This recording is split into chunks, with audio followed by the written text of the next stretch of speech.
This is the elevator, PVA design and print in Strip District, Pittsburgh, Pennsylvania.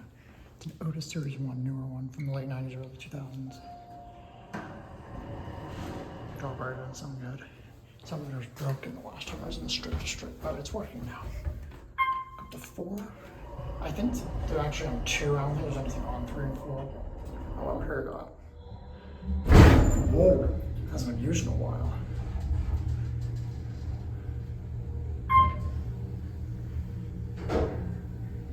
Doesn't run the best, fortunately.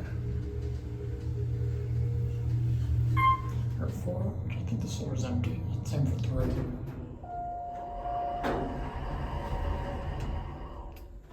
Empty warehouse. Very nice looking. Back on 1. Certificate installed in 2000. I believe this is owned by Sunseri. Yes, it is. 88 phone. The basic laminate Otis cab.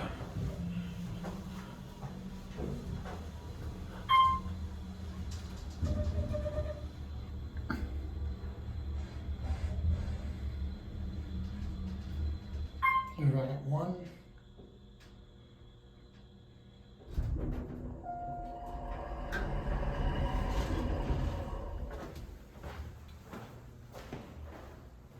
There's a desk there, but there's no chair. I don't think it's ever occupied there because it's not so yet.